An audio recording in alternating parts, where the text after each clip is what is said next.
Assalamualaikum warahmatullahi wabarakatuh. Oke, Assalamualaikum warahmatullahi wabarakatuh. Perkenalkan, nama saya Muhammad Faiz Mubarok dengan NIM 23141319. Nah, di sini saya akan mempresentasikan terkait hasil analisis saya kepada PT Niramas Utama Tbk. Nah, di sini ada Capital Expenditure atau CapEx. Nah, itu dibagi dua menjadi, yaitu yang pertama ada penyertaan modal ke PT Niramas itu untuk mesin produksi gummy candy dan jelly sebesar 51,04%. Nah, yang kedua itu pembelian mesin produksi, perlengkapan, dan peningkatan kapasitas gudang atau logistik itu sebesar 18,36%. Jadi total capeknya ini 69,40%. Nah, yang kedua ada working capital atau modal kerja, yaitu untuk pembayaran sebagian utang ke Bank Mandiri itu sebesar 10,63%. Yang kedua yaitu untuk modal kerja operasional, bahan baku, operasional kerja, dan pemasaran itu sebesar 19,97%. Total working capitalnya itu 30,60%. Nah, menurut saya komposisi ini itu cukup positif karena mayoritas dana dipakai untuk ekspansi, fokus utamanya juga pada peningkatan kapasitas produksi perusahaan. Dana IPO-nya juga itu bukan untuk menutupi masalah keuangan si perusahaan PT Niramas ini. Jadi ini adalah strategi growth oriented dari IPO. Nah, yang kedua itu menganalisis krisis strategi penggunaan dana. Nah, tadi saya udah bilang di CapEx itu alokasi dananya itu sebesar 60,40%, 69,40%. Jadi menunjukkan PT Niramas ini fokus pada pertumbuhan untuk jangka panjang. Sini ada revenue driver utama. Itu dibagi tiga. Yang pertama kapasitas produksi peningkatan, potensi ekspor meningkat, dan efisiensi logistik. Nah, mengevaluasi kinerja keuangan dan kebijakan dividen. Yang pertama, analisis kinerja keuangan. Di sini udah kita lihat ada tabel pada tahun 2023 sampai 2025. Di tahun 2023, pendapatan PT Niramas ini sebesar 8,94 miliar dan laba bersihnya itu 1,67 miliar. Pada tahun 2024, PT Niramas ini pendapatannya itu 788,42 miliar dan laba bersihnya 11,63 miliar. Nah, pada tahun 2025, itu pendapatannya itu 753,05 miliar dan laba bersihnya itu 39,02 miliar. Jadi pendapatannya itu turun, tetapi laba bersihnya justru naik tajam.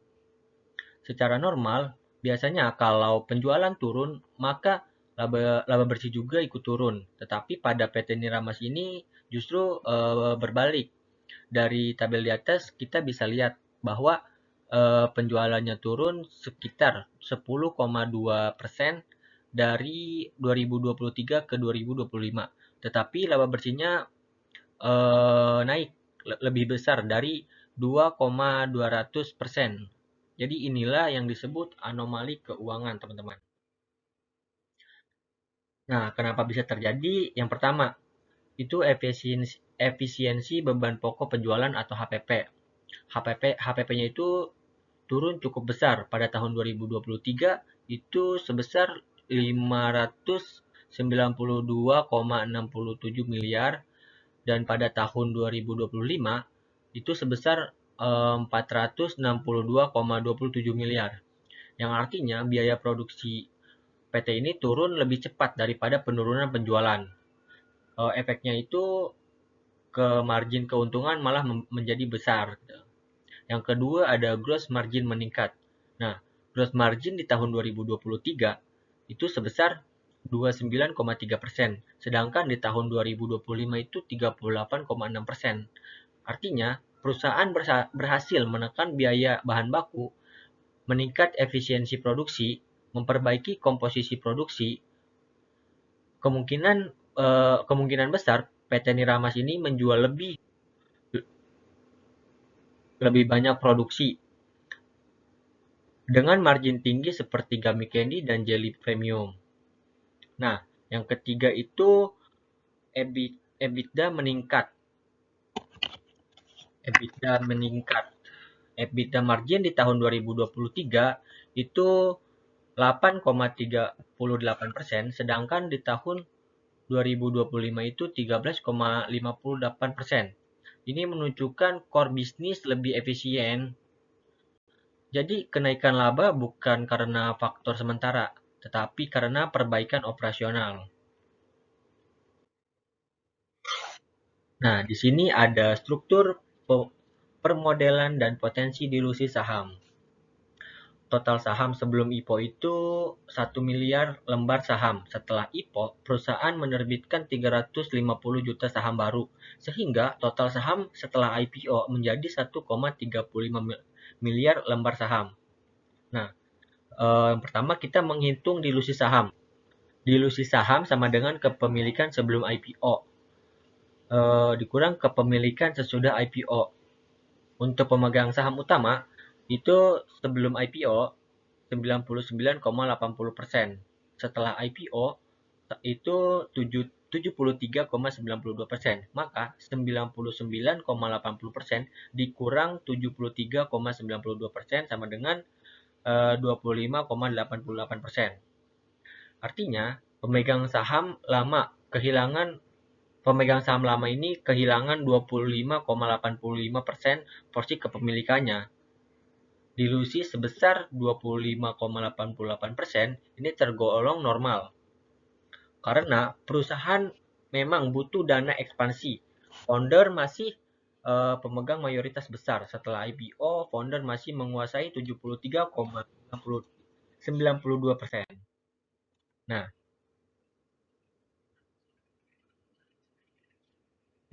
kelebihan dan kekurangan dilusi.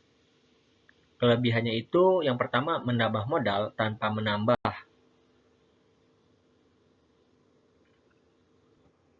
Yang kedua, memperkuat ekuitas utang. Dan yang terakhir, mendukung ekspansi. Nah, kekurangannya itu porsi kepemilikannya berkurang, hak dividen per saham bisa terbagi lebih banyak, dan IPS bisa tertekan kalau laba tidak naik. Nah, jadi IPO ini harus benar-benar menghasilkan growth. Kalau tidak, dilusi ini bisa merugikan, teman-teman. Nah, selanjutnya itu evaluasi MESOP atau ROM, waran. MESOP itu saham untuk manajemen atau karyawan.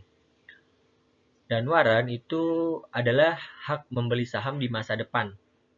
Dari prospektus PT Niramas belum ada indikasi MESOP atau waran kepada MESOP atau waran itu kenapa MESOP atau waran itu penting? Gini, kalau ada MESOP atau waran, nanti jumlah saham bisa bertambah lagi, teman-teman. Nah, ini tuh disebut future dilution.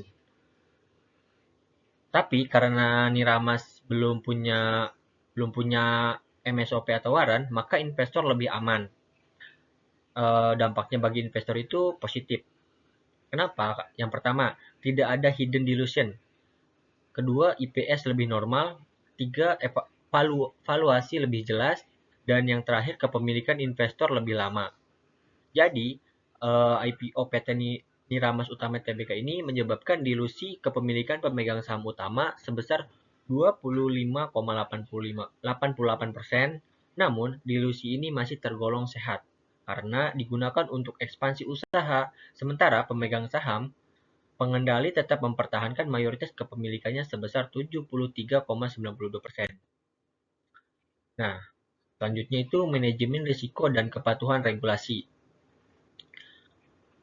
Kita mengidentifikasi 3 risiko utama. Yang pertama, risiko ketersediaan dan volatilitas